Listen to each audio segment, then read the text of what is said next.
Have you ever been in a situation where you tried to hold someone to a simple, fair standard and suddenly you felt like you were the bad guy?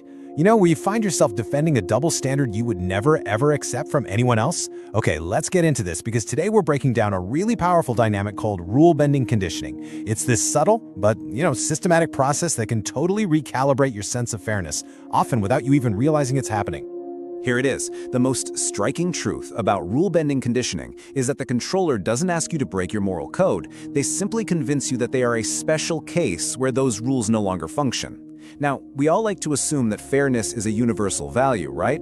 But in these high-pressure dynamics, your own biological need for social consistency is actually used against you to grant someone else sovereign immunity from the very rules you still have to follow. So why does trying to hold a special person to a standard always end with you feeling like you're being petty or obstructive? Well, that's the core paradox of the exception trap. It's that moment your own capacity for empathy, your desire to be nuanced, gets turned into the very mechanism of your own moral erasure.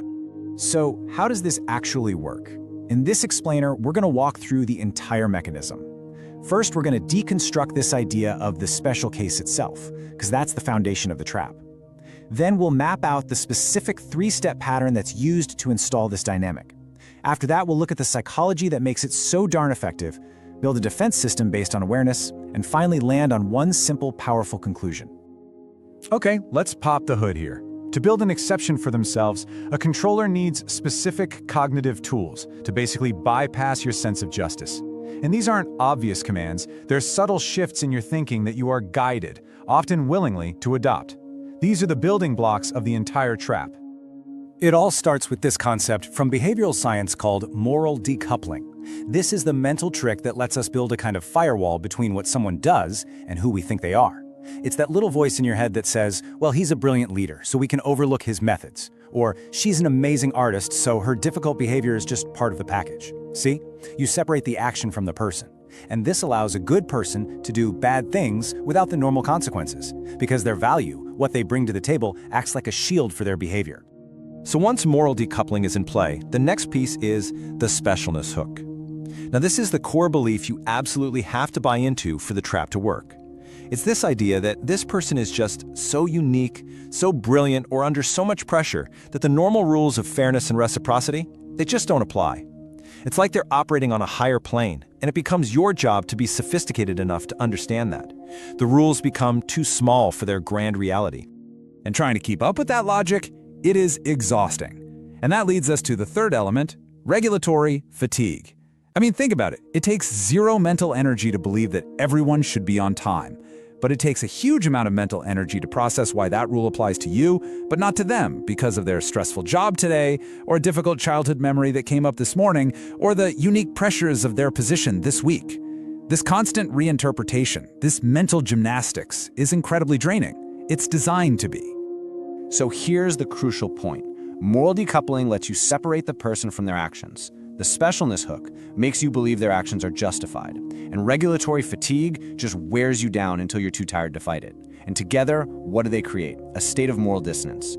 And this is the flip.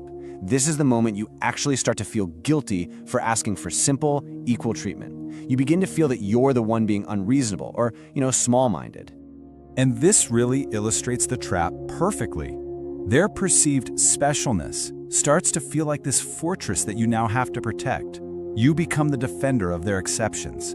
But that fortress, which was designed to protect them from accountability, it ends up being a cage for your own integrity.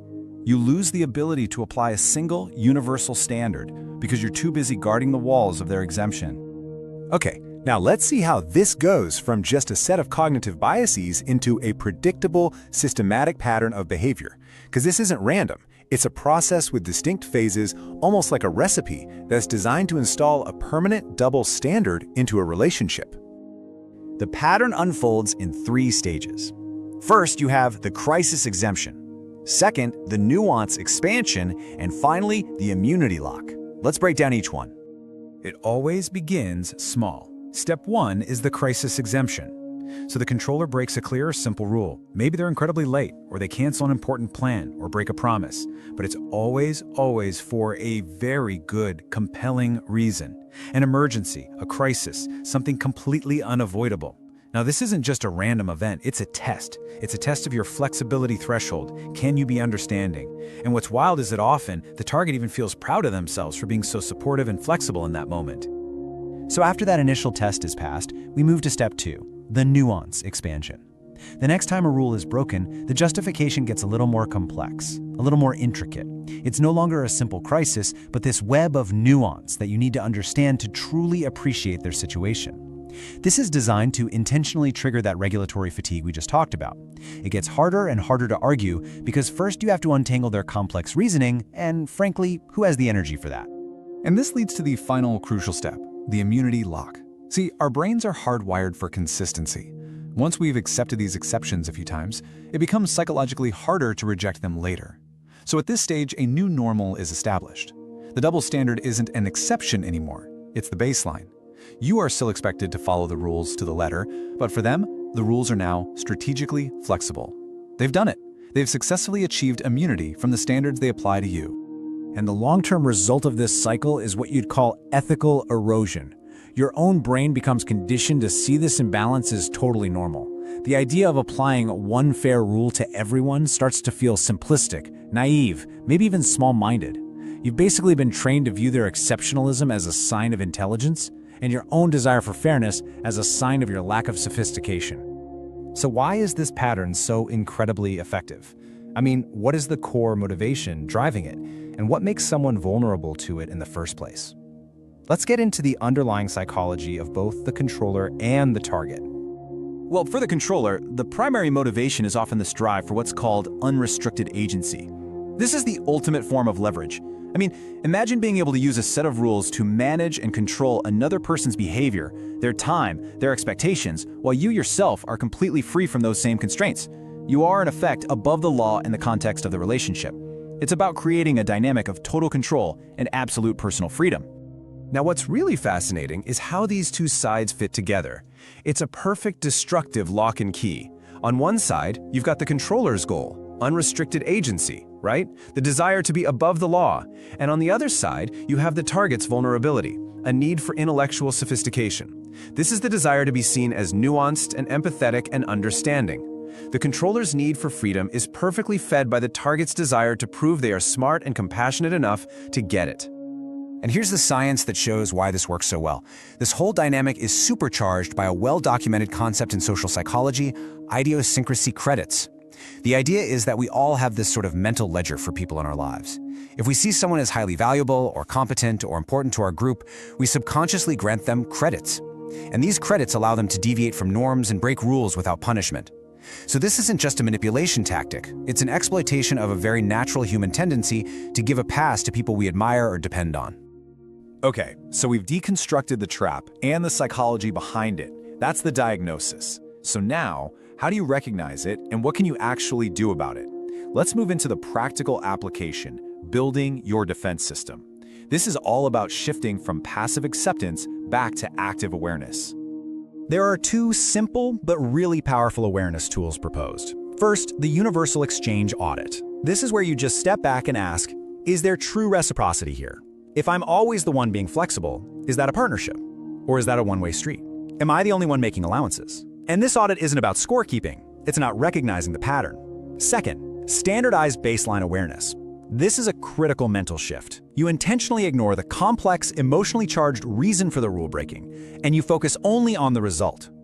The reason is the nuance. The result is the data. Did they show up on time? Yes or no? Did they do what they promised? Yes or no? This just cuts right through the fog of justifications. Ultimately, reclaiming your personal sovereignty in these dynamics, it comes down to one simple grounding fact.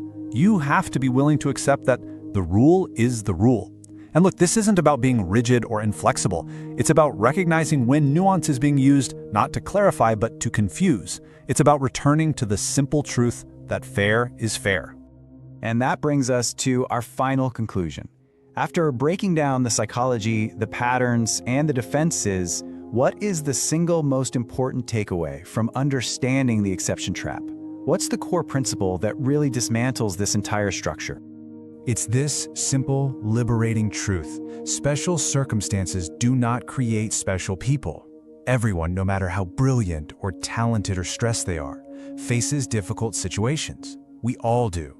But those circumstances don't grant them a free pass from the basic tenets of respect and reciprocity and fairness. This statement right here is the direct antidote to the specialness hook that starts the entire cycle. And so we end on this final provocative thought, which serves as both a summary and a new personal policy: equal rules or no deal. It reframes fairness not as something you hope for, but as a non-negotiable term of engagement. It suggests that the most dangerous traps aren't made of bars and locks, but of the exceptions we're convinced to make for others that we would never make for ourselves. And the question it leaves us with is, are we auditing our relationships for true reciprocity, or are we paying for someone else's freedom with our own integrity?